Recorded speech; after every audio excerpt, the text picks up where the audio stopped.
y las investigaciones ganan polvo en los anaqueles del ente acusador. Ella dice que recibió esa plata de su esposo fallecido. Era un hombre cercano a Odebrecht. El reporte, coronel. ¿Cómo están? Me da mucho gusto saludarlos con el reporte, coronel. Estoy en la habitación de un hotel en México, donde vine a una diligencia de trabajo y no esperaba que pudiera encontrar un huequito para que nos pudiéramos ver, pero finalmente lo encontré con la ayuda de Jonathan y aquí estamos. Y entonces la historia que les quiero contar hoy tiene que ver con que la fiscalía tiene al menos 8 pruebas que presuntamente comprometen a Andrés Felipe Arias, exministro de Agricultura, condenado por otros hechos, con los sobornos de la multinacional brasileña Odebrecht. Las pruebas consisten en testimonios, correos electrónicos e incrementos patrimoniales no justificados por parte de familiares de Andrés Felipe Arias. Aunque aparentemente desde el año 2020 hay evidencias suficientes para abrir una investigación formal, la Fiscalía del saliente fiscal general Francisco Barbosa no le ha dado curso al caso y las investigaciones ganan polvo en los anaqueles del ente acusador. Es más, durante la última gigantesca filtración de documentos de la Fiscalía, tal vez ustedes recuerden esa filtración que se llamó Guacamaya Leaks, se vinieron a conocer correos electrónicos de la entidad que muestran que la Fiscalía tiene varias pruebas de los presuntos pagos de la corrupta multinacional brasileña al exministro Arias ocurridos entre los años 2006 y 2011 y supuestamente pagados a través de familiares. Las 8 pruebas principales consisten en, primero, hay un incremento patrimonial del médico Rodrigo de Jesús Arias Correa, padre de Andrés Felipe Arias, por 411 millones de pesos. Esos dineros estaban en fondos de inversión en la Bolsa de Valores de Colombia. El doctor Arias padre falleció en enero del año 2022, un mes antes de que la Fiscalía empezara a preguntar por el origen de esos dineros. El asesor contable del desaparecido doctor Arias padre aseguró que los fondos provenían de su trabajo en el Seguro Social y su pensión de vejez. Sin embargo, las sumas no cuadran, de acuerdo con la versión que un perito contable le entregó a un fiscal delegado ante la Corte. La segunda gran prueba, doña Marta Sonia Leiva, madre del exministro Arias, también realizó inversiones en la Bolsa de Valores de Colombia por 313 millones de pesos. Ella dice que recibió esa plata de su esposo fallecido, pero no hay trazabilidad sobre el origen de los fondos. Tercera prueba, Juan Camilo Arias, hermano de Andrés Felipe, tuvo inversiones bursátiles, estas un poco más modestas, por un poco más de 70 millones de pesos, pero tuvo depósitos en los bancos por 200 millones de pesos. El peritazgo contable indica que entre los años 2003 y 2010, el hermano del exministro Arias tuvo ingresos por 360 millones de pesos, pero de acuerdo con sus movimientos en el sistema financiero, recibió consignaciones por 558 millones. Es decir, 200 millones más de los que acredita y puede demostrar que recibió. Coincide pues con esos 200 millones de los que les hablaba antes.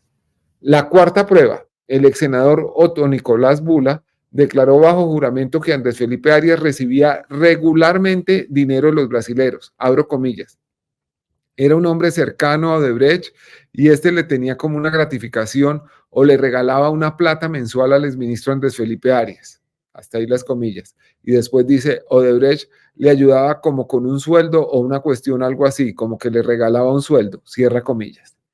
En noviembre de 2019, Luis Bueno, el presidente de Odebrecht en Colombia, dijo dentro de su matriz de colaboración con la justicia colombiana que el exministro Andrés Felipe Arias era una de las 8 personas naturales colombianas que recibieron pagos de Odebrecht. Otro de los mencionados es Juan David Ortega, que era el secretario general del Ministerio de Agricultura cuando Arias era el ministro. Sexto, el abogado de Odebrecht en Colombia, Yesida Arocha, entregó documentos que demostrarían pagos a Andrés Felipe Arias y a Juan David Ortega a través de 2 empresas, Compañía Colombiana de Capitales y Clos Limitada. Séptimo, el mismo Arocha declaró que los pagos a Arias se habían hecho por instrucción de Luis Bueno. Abro comillas para citar la declaración textual. En el año 2009, bajo la presidencia de Luis Bueno, Luis Bueno me llama a su oficina y me dice que él está procediendo a contratar al doctor Andrés Felipe Arias, que para la época era precandidato presidencial, que por ende el contrato no debe hacerse con él, sino con la compañía o empresa que él indique. Cierro comillas. Y la octava prueba. Existe un testimonio del empresario Federico Gaviria, condenado por el caso de Brecht, en el que menciona a Andrés Felipe Arias, a Juan David Ortega y a Luis Alfredo Ramos. Dice lo siguiente, abro comillas: el señor Luis Alfredo Ramos, gobernador de Antioquia para la época de la precalificación del proyecto Hidroituango, el cual fue aproximado a la compañía Odebrecht a través del señor Juan David Ortega y Andrés Felipe Arias, el cual pidió apoyo para su grupo político en el año 2011 para la precalificación de constructora Norberto Odebrecht y Electrobras. Al señor Ramos lo conocí personalmente en dicha reunión en el año 2011. Hasta ahí las comillas. Las evidencias se han ido acumulando, pero el caso no avanza. El exministro Arias, condenado por otro caso, el de agroingreso seguro, está en libertad ahora. Ese era el reporte, coronel, que quería compartir con ustedes y estoy encantado de que hablemos unos cuantos minutos.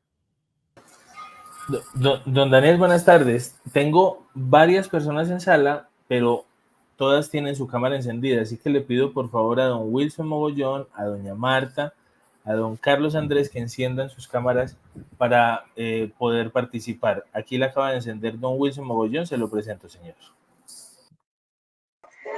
Don Wilson, ¿cómo está? ¿Desde dónde se comunica, señor? Hola, hola Daniel, muy buenas tardes. Pues te hablo desde Bogotá, gran admirador tuyo, la verdad, desde hace muchísimo tiempo. Muchas gracias, don Wilson. Creo yo que a partir de ti es que he venido a conocer gran historia de este país y me da mucha felicidad poderte hablar. Pero Gracias, señor. te tengo una pregunta, Daniel. Señor. Realmente, ¿cómo es posible que en este país, por ejemplo, haya personas con tantos procesos investigativos, pero nunca pase nada como en el caso de Álvaro Uribe Vélez en muchos temas? Y cómo el fiscal Barbosa puede salirse con la suya hablando de temas que no le competen a él por sus pertenencias en sus diferentes cargos, pero que ningún medio le diga nada y que aparte de todo, pues todo en este país sea como tan chistoso, digámoslo así, de esa orden, en ese orden de ideas. Sí, señor. No, pues son muchas cosas, don Wilson. Por ejemplo, el hecho de que el fiscal general de la Nación no tenga competencia para investigar al presidente de la República y que aparentemente lo esté investigando. Eso es algo que rompe, digamos, la estructura institucional, porque pues son los fueros que establece la Constitución para cada cargo. Pero a mí, de todo esto, lo que me parece más grave es que el fiscal termine perpetuando su administración, que a mi manera de ver ha sido tal vez la peor fiscalía en la historia de Colombia, que dejando una vicefiscal tan cuestionada como la doctora Mancera. Eso es algo que me resulta inexplicable.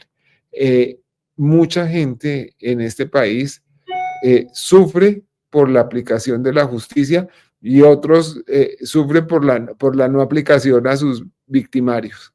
Es verdad que la justicia es mucho más severa con los débiles que con la gente poderosa. Y eso es terrible porque lo que garantiza una democracia es el imperio de la ley, que nadie esté por encima de ella. Don Wilson, muchas gracias. Muchísimas gracias, Daniel. Un gusto conocerlo y muchas gracias por permitirme participar. Mil gracias a usted, señor. Que pase una buena tarde.